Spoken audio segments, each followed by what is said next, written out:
plants are working on which part of the body, how the sun is affecting us, how the seasons are affecting us, how the moon is affecting us, when we should drink water, whether we should drink cold water, hot water, whether we should eat raw food or cooked food, and how it affects our body. He was sitting in the clinic of an Ayurvedic expert, Dr. Madan Gulati. He is my father-in-law now, and he was very famous Ayurveda doctor in India. So many patients used to come to him, and I was sitting, seeing him, observing him. I went to him as a patient first time for my sore throat, and when I saw that some patients, they are giving very positive reviews that they were suffering from serious issues and never healed. So I decided that I should be doing Ayurveda, and I studied more. I did MD in herbs. I traveled around the world. I looked for herbs and how to make the medicine from them. And then she found Ayurveda, and Ayurveda was there to help you.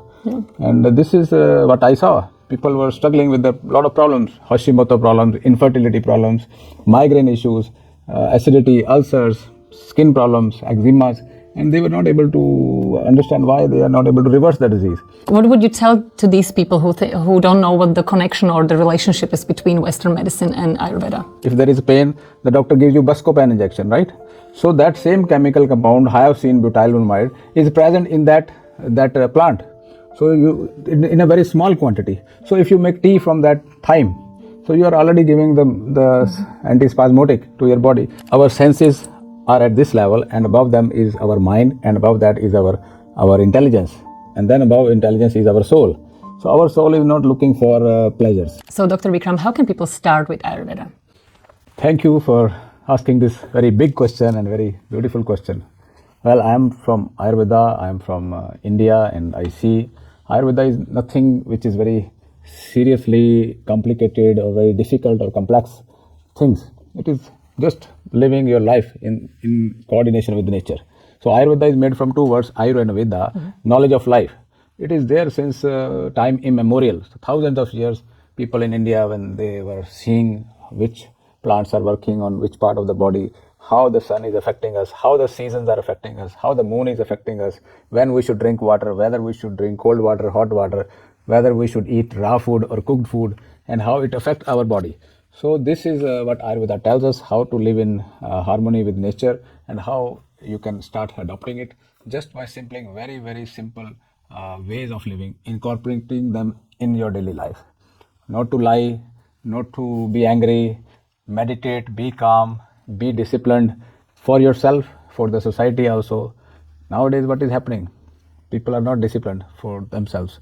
They don't wake up in time, they don't sleep in time, they don't know what to eat and when to eat, or they eat incompatible foods together, too much food. So this is causing a lot of chaos. When you're not sleeping, scrolling the screens, it is affecting your mind, your memory, your whole life. So your decision making is impacted, and then you are stressed out, and then you are fighting, quarreling, argumenting with your partner, with your boss, with the colleagues. And that's what is happening nowadays. So Ayurveda tells us how you can be disciplined, how you can be connected with nature, how you can be peaceful, and it is not difficult. If you try, you can follow the principles. I think it's very interesting what you're saying about being disciplined. Why do you think it's so hard for people in the West to be disciplined around their health? It is not so hard. It is just the priority, I would say. If you prioritize something in your life, then it becomes easy. If you don't prioritize, then it becomes very hard. People in the West, or nowadays in the East also, or everywhere, they have prioritized mostly other things in life, the sensory pleasures. We want to please our senses. We want to please our tongue, our sexual organs, our eyes, our ears, our nose. That is what we are doing. We are listening only to our senses, not our soul. So that's why priority matters a lot. So if you prioritize what you want to do every day, then you will start doing that. So prioritize your health. If your health is not good, then everything is going to be fall apart. So Ayurveda tells us to prioritize your health, prioritize your thoughts, what you think, and what action you do in your life. If I smoke, if I drink, if I consume some drug, if I am watching too much TV, that is the karma I am doing every single day. And then I don't have time to do things like meditation, yoga, exercise, eat healthy, or think about eating healthy. So it is priority what you want to give to your life. So prioritize. So I think not only me, but also our viewers would be interested how you got to Ayurveda. What were your first contacts with this science and art? Well, I studied Ayurveda. I started BMS in 1992 when I took exam for the entrance. And I also wanted to become a doctor because I saw so many people suffering and I wanted to be a doctor. And then I saw that Ayurveda is something which can help a lot of people. And I was studying, I was not really that keen into going into Ayurveda. When I just cleared the exam, I thought I will be a doctor. That was my mission, to be a doctor. And then I took the Ayurveda course. Then I was learning about mind, body, soul. Those were the heavy terms for me. I was a teenager. But slowly, when I start observing that these things, these terminologies, these terms, they matter a lot in life, then I developed interest in Ayurveda. I was sitting in the clinic of an Ayurvedic expert, Dr. Madan Gulati. He is my father-in-law now, and he was very famous Ayurveda doctor in India. So many patients used to come to him, and I was sitting, seeing him, observing him. I went to him as a patient first time for my sore throat. And when I saw that some patients, they are giving very positive reviews that they were suffering from serious issues and they were healed. So then I made up my mind that it can be something which can help a lot of people. And then when I was working in allopathic hospitals also, I was doing my internship and I was learning. And then I saw people were coming repeatedly with the same problems again and again, and they were not getting healed. Nobody came that my problem is over. Everybody came that problem is there, pills are there, and it has to be repeated. So pills were being repeatedly given and people were not healed permanently. So I decided that I should be doing Ayurveda. And I studied more. I did MD in herbs. I traveled around the world. I looked for herbs and how to make the medicines from them. And that's how I developed the interest.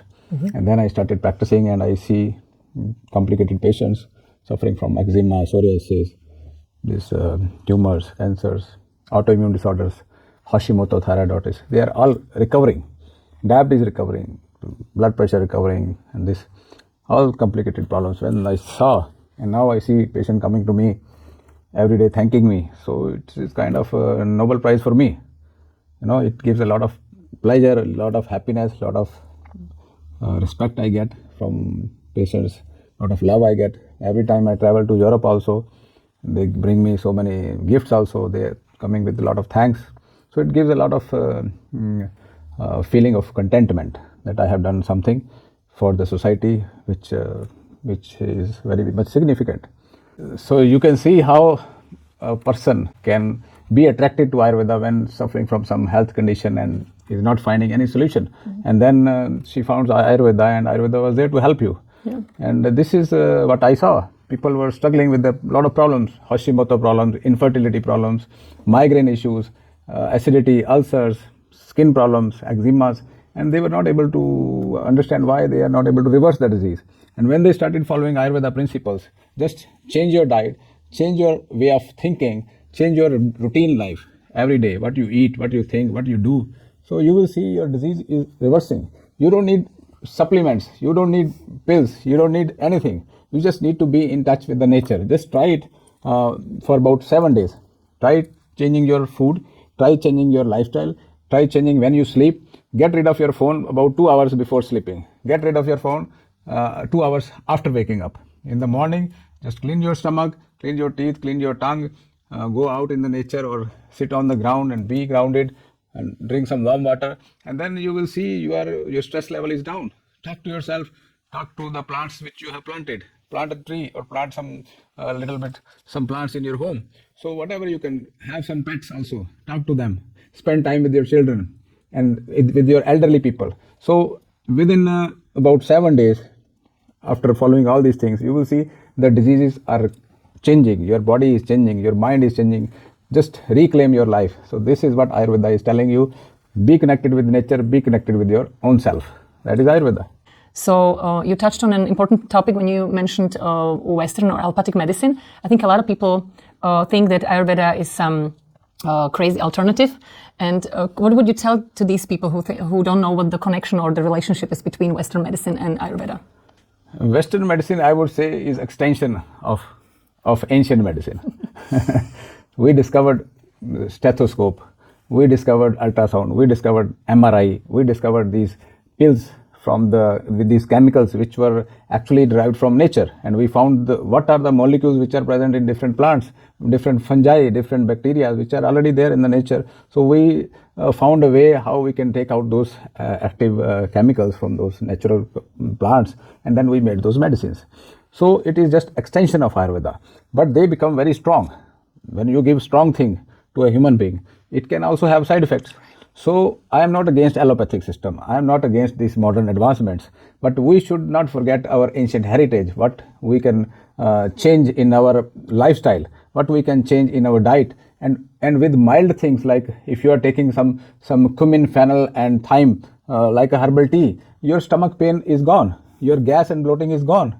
And why you need other stronger drugs, pantoprazole or something else? If your doctor recommends pantoprazole, that is another thing. If you are having serious issues or serious gastric ulcers or something, I'm not asking you to stop any allopathic medicine or contradicting any allopathic system, but I'm telling you can prevent so many diseases. And if you are already suffering from disease, then you can try Ayurvedic plants also. This plant-based medicine, it is a milder form of the medicine. So it is not having so many strong chemicals. It is not a load of chemicals which will have so much contraindications or compatibility issues. So if you try, I would urge modern doctors also to study what are these plants.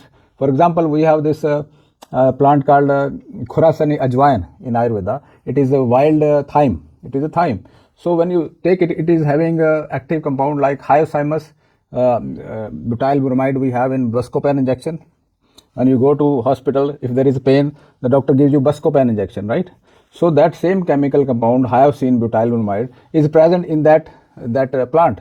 So you in a very small quantity. So if you make tea from that thyme, so you are already giving the antispasmodic to your body. So if there is mild discomfort, mild pain, or even strong pain, so we can use extract of that plant, so which I have used in my supplements. So I'm using those supplements for stronger issues also. So slowly you can reverse different kind of health issues. So there is no contraindication. There is no problem. So at your seminar, you mentioned a couple of times that women typically hold the keys to health of the whole family, but sometimes yes, there's resistance or fear from the other members of the family. What would you suggest that women or other people could do to inspire their family members to try Ayurveda? I will take up this question. First, I want to continue my previous answer. I would like to add on to that. Other than this thyme, we have many other plants like Vasaka is there. Vasaka is having active compound. It is called bromhexine. So bromhexine, most of the doctors, they are prescribing for as a mucolytic. You know that? Yes, of course. Oh, it's typical. You can buy it in a pharmacy. Yes. Bromhexine. So bromhexine. Yeah. So it is a mucolytic. Yes. To dissolve the mucus. So we have Vasaka. Vasaka is a plant that is the source of bromhexine. So if you give Vasaka, it is not causing stronger side effects. It is working in the same fashion, but in a very milder way. So you don't get side effects. Other than Vasaka, we have similar, for example, we have ibuprofen. We have corticosteroids. But they are functioning at a cellular level to stop the inflammation. This ibuprofen, this other painkillers, celecoxib, other painkillers, group of painkillers. People are using a lot of painkillers and also sometimes steroids. But we have natural Ayurvedic compounds like turmeric is there, curcumin. Curcumin is also having certain curcuminoids, active compounds, and gugul is there, which is having gugulosterones, which are also very strong anti-inflammatory agents. They work at the same cellular level, at the same enzymes like lipooxygenase or cyclooxygenase. Those are arachidonic acid inflammatory pathways, which the doctors might be able to understand. What are the inflammatory pathways, how the inflammation is happening. On the same pathways, these Ayurvedic herbs, they are working and they are not giving any side effects like acidity, heartburn, or causing any gastric ulcers. So if the turmeric is working, curcumin from the turmeric, if the gugul, the resin from the plant is working on the same methods in a milder way, why not try the plants? Why to go for the stronger pain relieving medicines? In India, there is a common tradition from thousands of years. If somebody falls down from the stairs or from some accident is there on the road, what will happen? People will just give turmeric, nothing else. For 3-4 days, turmeric is given, the pain is gone, the inflammation is gone, the swelling is gone, and the patient is happy. But nowadays we give injection and so many things. So this is what has changed, and this is what we need to reverse. There are other plants like ashwagandha with anolides in it, and those with anolides are also working as a same on the same anti-inflammatory pathways where these steroids are working, where this prednisolone and this other dexamethasone is working. So this way we can somehow find a connection and use milder form of these natural plant-based products. And secondly, so you asked a question that how can they inspire the other family members when they have Yeah. fear or resistance towards natural medicines? Well, as I said, woman is the hub of a home. Without a woman, it is not a home, it is just a house. You see, there is a difference between house and a home. So house is just a building, but home is where the family lives. So woman is the hub of the home. Woman is always having the sixth sense. When something bad is happening or going to happen, the woman will know that this something is wrong. So this is the special blessing they have been given, the intuitive power. So they know what is wrong, what is right. They are blessed with special because they are thinking from the right brain. We have two brains, right brain and left brain. Right brain is connected with the most emotional and intuitive powers, and left brain is more analytical, calculative. So men are more analytical, calculative in that way, and they are always thinking about from survival mode. Women, they are thinking about from compassion, from intuition, what can be the best for the family. So the women are there mostly in the seminars, in the conferences of Ayurveda. Not conferences, I would say the seminars where they want to learn. And conferences are something else. But in Ayurveda seminars, mostly women are there. Women are always trying to talk to the children. They are always trying to avoid extreme measures, not giving strong medicines to the children. Always asking the husbands, you should not eat too much, you should not eat this, you should not eat that, you should not drink much, you should not smoke, you should exercise. So every woman, have you ever imagined why the woman is pushing you? Because she loves you. She loves the children, she loves the husband. She's always telling you, don't do this, do that, do that. So the woman is always inspiring the family members, and they are actually helping the family to live a better life. Men who are married live several years longer than unmarried men. Yes. And what they say, it's because the woman takes care of his food, and like you said, don't drink. So we are already doing it. That's probably the answer. We are already doing it. You are already doing it. You see, inspiration is received by the person who is open. The person who is not open, they will not receive any inspiration or anything. So it is also the men, I would say, they should have some open mind to see through what the woman is talking about. Many men, because they are so much into modern world and this mobile phone and the social media, or running after money and competition, and also the food is not good, and that is why they are not able to listen to the woman. They are not thinking from their right brain. The compassion is lost nowadays. The love is just evaporated, and that is what they need to bring. The men should also try to observe which way they are going. So if they are really interested to get inspired, they should listen, they should see, they should observe what the woman is saying and what is the intention. Because we are not paying attention to the intent of the other person. Right. So if you are saying don't eat this, so the husband will get angry. Why you are stopping me and this and that? I love this food. And so this is what is happening. So this the men should do. The women are always inspiring. The men should make some changes. They should start observing where they are making the mistake and why their ego is not letting them listen to what is said by a woman who already is blessed with the special intuitive power. So you really guided me to the next question, which is a lot of people in the West, when they hear some Ayurvedic recommendations like don't eat sugar, don't drink alcohol, wake up early, they're like, what's left in life if I do this? What would you tell them? Because they feel like this is their joy in life, These are the sensory pleasures, as I told you. These are not joys. These are temporary joys, not real happiness. So we should be able to observe. That is the first thing. When we know that coffee is going to stimulate, and if you need stimulation, then you can take it. But you should know that what harm it can do it to your body, to your mind. Once in a while is okay, but if you make it your routine, like you are taking sugar, too much sugar.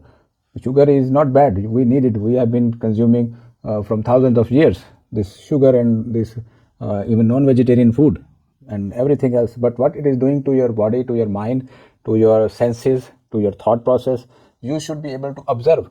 And once you develop this observational power, then you will be able to stop it.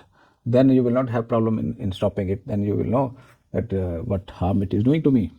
That is the purpose. That is what Ayurveda tells. Ayurveda never stops you from consuming anything. Ayurveda has chapters on sugar.